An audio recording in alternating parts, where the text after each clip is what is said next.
জামাতের প্রত্যেকটা প্রোগ্রাম দিনকে বিজয়ী করার স্বার্থকে সামনে রেখে, সুতরাং কোনো প্রোগ্রাম নাই যে দিনের কল্যাণ হবে না, এরকম কোনো প্রোগ্রাম, এমন কোনো এজেন্ডা, এমন কোনো কর্মসূচি জামাত ইসলামী প্রণয়ন করে না, আগামী দিনেও করবে না ইনশাআল্লাহ, নাকি? এবং এই প্রোগ্রামগুলোতে যারাই আসবে দিনের ন্যূনতম জ্ঞানটুকু হাসিল করা সম্ভব হয় কি না? আমরা কাউকে আমাদের বাবার দিকে ডাকি না, আমরা কোনো ব্যক্তিকে আমাদের স্বামীর দিকে, আমাদের স্ত্রীর দিকে, আমাদের নিজেদের দিকে ডাকছি কিনা? ডাকি না। আমরা ডাকি কার দিকে? মানুষদেরকে। ওমান আহসানু কাওলাম মিম্মান দাআ ইলাল্লাহি ওয়া আমিলা সালিহান ওয়া ক্বালা ইন্নানি মিনাল মুসলিমিন। আমরা সেই মহান আল্লাহর দিকে মানুষদেরকে ডাকছি, যিনি আমাদের প্রভু, যিনি আমাদের পালনকর্তা, যিনি আমাদের রিজিকদাতা, যিনি আমাদের হায়াতদাতা, যিনি আমাদের সমস্ত কায়নাতের ব্যবস্থাপনার দায়িত্ব, সে আল্লাহর দিকে আমরা মানুষদেরকে আহ্বান করছি।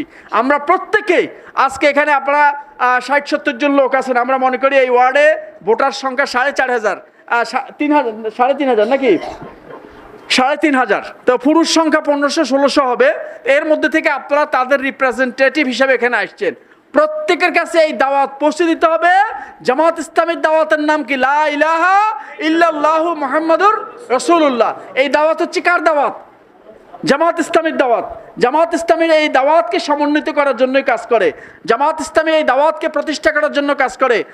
সমস্ত আম্বিয়া কেরাম, রসুল আকরাম সাল্লাল্লাহু আলাইহি ওয়াসাল্লাম, সর্দার যিনি রসুল সাল্লাল্লাহু আলাইহি ওয়াসাল্লাম সর্বশেষ নবী হিসেবে আসছেন, লাস্ট মেসেঞ্জার হিসেবে আসছেন, তিনি আসছেন সেই দাওয়াতটা নিয়েই। সেই দাওয়াতেরই আমরা কি সম্প্রসারণ চাচ্ছি, প্রতিষ্ঠা চাচ্ছি। আর এই দাওয়াতের প্রতিষ্ঠা, লা ইলাহা ইল্লাল্লাহর প্রতিষ্ঠার কর্মসূচি হিসাবে জামাত ইসলামী নির্বাচনে অংশগ্রহণ করে। সেই লা ইলাহা ইল্লাল্লাহর কর্মসূচি হিসাবেই জামাত ইসলামী ইউনিয়ন পরিষদ থেকে আরম্ভ করে প্রত্যেক জায়গায় জামাত ইসলামী চাচ্ছে এখানে সৎ এবং যোগ্য নেতৃত্ব প্রতিষ্ঠা করার জন্য। সেই লা ইলাহা ইল্লাল্লাহকে প্রতিষ্ঠা করার জন্যই জামাত ইসলামের মার্কা নিয়েছে কি? দাড়ি পাল্লা। আমরা মনে করি প্রত্যেক জায়গায় সেই জামাত ইসলামের যত কাজ আছে সমস্ত কাজগুলো দিন ভিত্তিক জামাত ইসলামী পরিচালনা করার চেষ্টা করে। সেক্ষেত্রে আমরা তো মানুষ, আমরা কি ফেরেশতা? আমাদের ভুল আছে না? নাকি আমরা সবাই ফেরেশতা হয়ে গেছি? আমরা মনে করি আমাদের অনেক ভুলচুক আছে। একজন সাধারণ মুসলিম হিসেবে, আল্লাহর বান্দা হিসেবে আল্লাহ রাব্বুল আলামিনের কাছে আমরা প্রত্যেকের জায়গা থেকে চেষ্টা করব সেটিকে ইসলাহ করার জন্য, পরিশুদ্ধ করার জন্য, সুন্দর করার জন্য। আগামী দিনে আমরা মনে করি, সময় নাই, বিস্তারিত কথা অন্য সময় হবে ইনশাল্লাহ। এই কেন্দ্রে আমাদের যে এই ভাইয়েরা কাজ করছেন, এখানে প্রায় ২০০ সদস্যের একটা কমিটি ঘোষণা করা হয়েছে। এটা ঘোষণা করছে তো নাকি? আপনারা আছেন তো সবাই এই কমিটিতে? আছেন কি না? এই কমিটিতে আগামী দিনে কাজ করতে রাজি আছেন নি? আমরা প্রত্যেকে জায়গা থেকে আল্লাহকে হাত তুলে দেখা, ইনশাল্লাহ আমরা সক্রিয়ভাবে আল্লাহর এই দিনের পক্ষে কাজ করব, নাকি? আমরা নাজমুল হাসান ভাইকে এই কেন্দ্রে, আমি খবর নিয়েছি, মাওলানা লুৎফর সাহেব প্রার্থী ছিলেন, তিনি এই কেন্দ্রে বিপুল ভোটে কি হয়েছেন? বিজয় লাভ করছেন। আগামী দিনে এই কেন্দ্রে দাঁড়িপাল্লার প্রার্থী যিনি হবেন তাকে আমরা ইনশাল্লাহ বিজয় লাভ করাবো ইনশাল্লাহ। আমরা একমত। যার যার জায়গা থেকে যদি আমরা লা ইলাহা ইল্লাল্লাহর ধ্বনি নিয়ে, কালিমা তাইয়্যিবাকে সামনে রেখে দাঁড়িপাল্লাকে বিজয় করার জন্য আমরা মাঠে নামি, আল্লাহ রাব্বুল আলামিন দ্বীনের বিজয় ইনশাল্লাহ আমাদের হাতে সূচিত করবেন ইনশাল্লাহ, নাকি? সারা বাংলাদেশ আমাদের টেন্ডার নাই। আমরা মনে করি এই সাদুরকিল সরকারি প্রাথমিক বিদ্যালয়ের এই কেন্দ্রটিতে বিজয় করা আমাদের টেন্ডার দেওয়া হয়েছে আপনাদেরকে, নাকি? এই কেন্দ্রে এখানে কি ফার্স্ট হবে? দাঁড়িপাল্লার যিনি প্রার্থী হবেন তিনি কি হবেন? হবে কিনা? এখন এই ফার্স্ট হওয়ার জন্য ২-৩টা কথা বলে আমি কথা শেষ করে দিচ্ছি। কিভাবে ফার্স্ট হওয়া যেটা জানা দরকার। তো ফার্স্ট হওয়ার প্রথম কাজ হচ্ছে, আপনি যে আসছেন, আপনি ভোটার, আপনার পরিবারের যারা ভোটার, আপনার বাড়ির যারা ভোটার, এদেরকে নিশ্চিত করা যে এদেরকে আমাদের দাঁড়িপাল্লার ভোটার এখানে প্রার্থী নাজমুল হাসান ভাই, তাকে কি করতে হবে? বিজয় করতে হবে। আমাদের উপজেলা চেয়ারম্যান প্রার্থী দেওয়া আছে, ভাইস চেয়ারম্যান প্রার্থী দেওয়া আছে, এরপরে আমাদের ইউনিয়ন চেয়ারম্যান প্রার্থী দেওয়া আছে, আমাদের মেম্বার প্রার্থী দেওয়া আছে ইনশাল্লাহ, নাকি? মেম্বার প্রার্থীরা চিনেননি আপনারা? কে মেম্বার প্রার্থী? কে? কাউসার ভাই, সবাই চিনেন নাকি? তাহলে এই কাউসার ভাইকেও বিজয় করার জন্য আমাদের প্রত্যেকের জায়গা থেকে আমরা কি করব? চেষ্টা করব। কাউসার ভাই খুব খারাপ মানুষ তো নাকি? খুব ভালো মানুষ নয়। আমাদের সমাজে যা আছে এদের মধ্যে থেকে আমরা মনে করি কাউসার ভাই সারা। এরপরে আমাদের মুখলেস ভাই এখানে চেয়ারম্যান ইলেকশন করার জন্য আমাদের জেলা সংগঠন থেকে সিদ্ধান্ত দেওয়া হয়েছে। আমাদের এমপি প্রার্থী হওয়ার জন্য আমাদের কেন্দ্র থেকে সিদ্ধান্ত দেওয়া হয়েছে কাকে? নাজমুল হাসান পাটারি ভাইকে। আমরা ওনাদেরকে বিজয় করব। তো সেক্ষেত্রে হ্যাঁ এদেরকে বিজয় করার জন্য আমরা কি করব?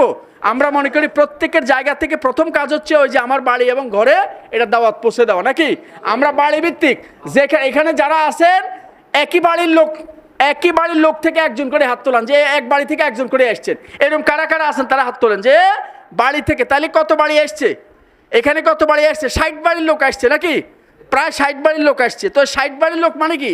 আপনি এখানে আমরা ঘোষণা করে দিলাম আপনি আপনার বাড়ির আমাদের জামাত ইসলামের প্রতিনিধি। কোন বাড়ির? আপনার বাড়ির প্রতিনিধি জামাতের পক্ষ থেকে কে? আপনি। আপনার কাজ কি? এই বাড়িতে ওই যে জামাতের কাজ কি? লা ইলাহা ইল্লাল্লাহ দাওয়াতটা সবার কাছে পৌঁছে দেওয়া, দাঁড়িপাল্লার প্রার্থীর সালাম দিয়ে দেওয়া। এখন সবার কাছে দেওয়া যাবে কিনা? কারণ আপনার বাড়ি মানে আপনার মেয়ে, আপনার ছেলে, আপনার স্ত্রী, আপনার বউ, আপনার চাচার বউ, কাকার বউ, সবাই আপনারা। তো ওদের সবার কাছে আপনার দাওয়াত পৌঁছানোর দায়িত্ব কার?